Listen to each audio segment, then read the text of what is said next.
પીપળામાં અતુલ પુરોહિતના કંઠે સુંદરકાંડ અને ભજન સંધ્યાનું ભવ્ય આયોજન. વિશ્વ શાંતિ માટે હજારો શ્રદ્ધાળુઓએ કરી પ્રાર્થના. નર્મદા જિલ્લાના વહીવટી મથક રાજપીપળામાં આધ્યાત્મિક ચેતના જગાવવાના હેતુથી શ્રી હનુમાન સુંદરકાંડ અને ભજન સંધ્યાનો કાર્યક્રમ ઉત્સાહભેર સંપન્ન થયો હતો. વર્તમાન સમયમાં જ્યારે વિશ્વના વિવિધ ભાગોમાં સંઘર્ષ અને અશાંતિનું વાતાવરણ પ્રવર્તી રહ્યું છે, ત્યારે આધ્યાત્મિક માર્ગે વિશ્વ શાંતિનો સંદેશ ફેલાવવા માટે આ આયોજન કરવામાં આવ્યું હતું.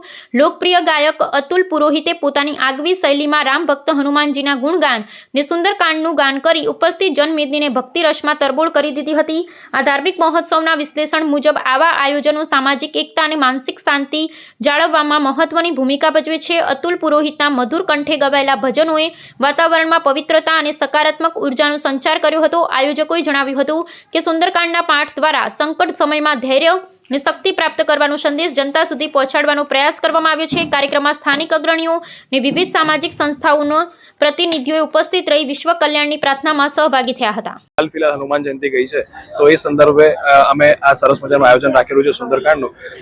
મેઇન અમારો મુદ્દો એ છે કે જે આસપાસ હમણાં દેશોમાં જે યુદ્ધો ચાલી રહ્યા છે એનો વિરામ આવે, એમાં શાંતિ થાય. એમ કહી શકાય છે કે સંકટ મોચન હનુમાનજી છે.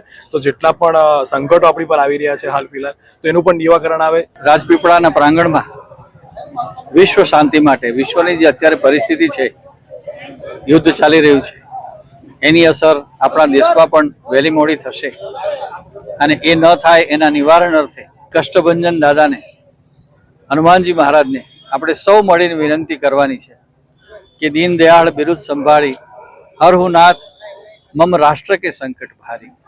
આપણા રાષ્ટ્રનું સંકટ દૂર કરે, વિશ્વનું સંકટ દૂર કરે અને આ યુદ્ધની પરિસ્થિતિમાંથી સમગ્ર વિશ્વને બહાર લાવે